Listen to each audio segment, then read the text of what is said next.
Losako bandeko na ngai bisika nyonso bokozwa libaku ya kolanda video oyo. Bandeko na ye ko bandela lisusu pona koloba boye.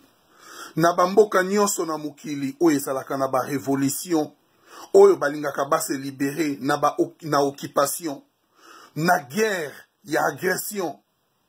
Na guerre oyo bazali kosala ya pillage ya mboka na bango ko boma bandeko na bango. Ba guerre oyo batu wana basengi te.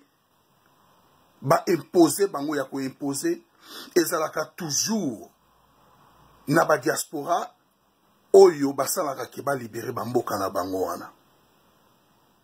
Mais biso lelo toyebi na kati ya Congo soki bitumba na biso ezali ko umela parce que tozali na obstacle ya munene ezali classe politique congolais oyo baza bandeko na biso moko bazali kopesa beki na banguna.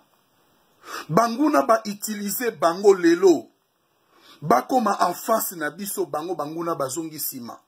Donc ceux qui biso tolingi to avancer to attaquer banguna bango baza ko stopper biso baza nanu ko bundisa biso bandeko na biso moko pona ko libérer mboka o ezali ya bango ezali mboka pe ya biso. Lelo tozali komona yango de partout. Ba cible oyo bazali ba originaux ou bien ba original cible na biso tozali ko bundisa. Ezali nanu ba occidentaux oyo ba implanter système na mboka na biso. Ezali ba pays oyo bazali ba voisin na biso oyo bazali ko exécuter système wana na mboka na biso. Rwanda, Uganda, Afrique du Sud, Tanzanie, bamboka wana tout oyo ezali na côté na biso wana. Mais lelo toso la suma solo na bango te. Lelo bitumba na biso ekomi entre nous. Batu wana bazongi sima. Bazui bozoba na biso nyonso babimisi yango. Libanda. Congolais ne comprend rien.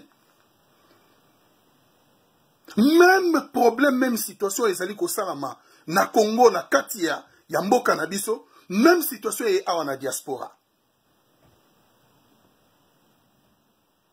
Donc, Batouana, baye lisusu na diaspora, ba déstabiliser biso diaspora, ba créer biso ba collabo awa na diaspora, oyo basakaka bandeko na biso tozalaka na bango na diaspora, ba créer biso groupe ya ba accompagnateur awa na diaspora, oyo bazali ko soutenir ba politicien soi-disant, oyo bazali ba accompagnateur na mboka na biso. Lelo lisusu awa na kati ya diaspora, to komi lisusu na bato ba komi en face na biso po na biso tozwa chance ya ko attaquer ba ennemi principal na biso te de face à face. Bota la ndenge congolais azangi bolingo ya mboka na yendeko. Bota la ndenge tozangi bolingo ya mboka na biso. To parlaki sur Genval. To lobi ke Genval ezalaki fokop. Genval ezalaki stratégie oyo ba créaki oyo ezalaki contre la République. Genval muto ezalaki principal derrière na Genval wana binomo bokoki komona ngo clair ezalaki la Belgique. Binomo bomona ki après Genval bango nyonso bakende kopesa ba rapport na bango et pas il y a je sais pas son nom c'est Louis Michel ou quoi que ce soit, j'ai oublié même son nom. Boyebi ke Genval wana ba créaki yango uniquement kaka po ba pesa kanambe ba beki a continuer kozala na pouvoir. Yango mutu ememaki biso tokende ti na ba accord oyo bakendeki na Saint-Sylvestre. Me bandeko na nga likambo ya kokamwa oyo tolobaki ke tant ezali ennemi ya mensonge. Martin Fayulu auti kosala interview na ye après avoir kanambe ba bengana ye na nini na soi-disant parlement na bango oyo ya kuanga na nguba ezanga tina oyo ezali même na existence te. Martin Fayulu alobi ye moko clairement que sangai Genval elingaki esalama te. J'ai beaucoup contribué pour na Genval esalama. Yango papa Tshisekedi alukaki ngai tanga moninga na salle bazopesa soki ba diplôme de mérite ya participation pona Genval. Papa Tshisekedi aluki ngai 3 fois atuni liboso wapi Martin Fayulu balobi nano comité alobi moye pe na pesa ba diplôme ya mérite ezate ti ya kokoma. Bandeko tala ba vérité ndenge ezobima na poasa. Bino bandeko na biso ya diaspora oyo bozali ko supporter ba soi-disant politicien wana aveuglement. Botala bango mokonde bazali ko bimisa ba vérité bia ba complot oyo basalaka contre mboka na bino. Bandeko na ngai tola muka bandeko ya diaspora botika kotia bakal na bandeko na bino bazali ko sala vrai combat pour libérer Congo. Botika kosala ya kolanda ba politicien wana ya Congo. Bazali banguna na bino, bazali kosala ba complot après complot contre la République. Bazali na mawate ya ba mama na bino bandeko na bino bazali ko violer. Est-ce que bokoki ko croire yango ke na Kasai? Mboka na biso o etondi na bozui. Lelo bandeko na biso bazokufa na koshokor. Kozanga eloko akolia bandeko na nga. Eza kolobela bino rien. Ba dirigeant o bino bozali ko supporter wana. Majorité na bango bazali batu ya Kasai. Ils font quoi pour Kasai? Ils disent quoi pour Kasai? Boza ko comprendre kakate bandeko na ngai. Mboka na biso ezali occupé.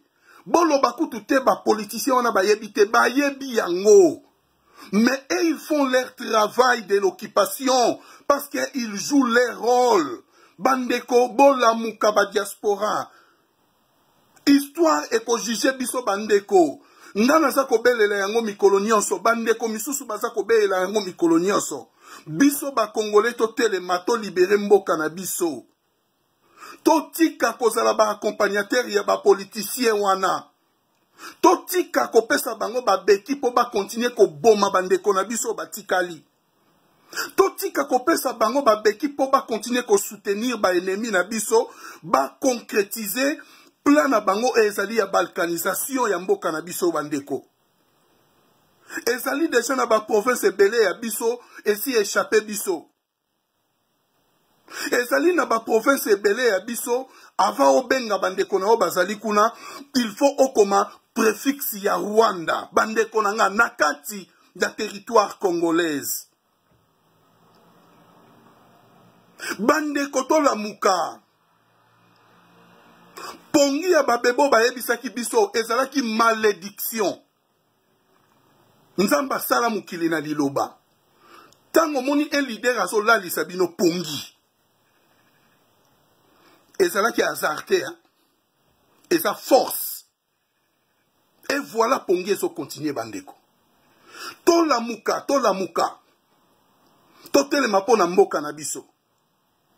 Eloko lisusu na lingaki na yebisa bino bandeko na ngai. Spiritualité ezali très important po na mboka na biso. Bamindele tangu bayaki na mboka na biso eloko liboso basalaki bazwaki ba stati na biso bikeko na biso parce que bakoko na biso bandaki kotia ba puissance na bango na babikeko. Alors eloko musalo bango basalaki balingaki ba changer biso déjà croyance. Parce que quelqu'un qui est perdu avec sa croyance, azali muto azali perdu. Azali muto akoki kozala organisé te akoki kozala na contact na banzambe na ete. Nasa kosenga na biso nyonso ba Congolais de partout, to banda kosenga tous les bastati, tous les babikeko na biso ezali na ba misé awa na poto de partout. Parce que je suis sûr que ba pouvoir na biso ezali na kati ya babikeko wana.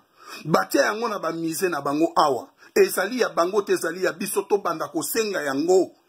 Parce que banzambe na biso bazali ko belela. Banzambe na biso bazali ba prisonnier. Banzambe na biso bazali ko senga to libérer bango pona bango ba aider biso pe to libérer Congo bandeko. Totelema comme bana ya famille moko. Totelema comme bana ya libota moko. To comprendre que mboka na biso eza na danger. Na bandi message oyo kokomela bandeko nyoso malamu ingeta on est ensemble.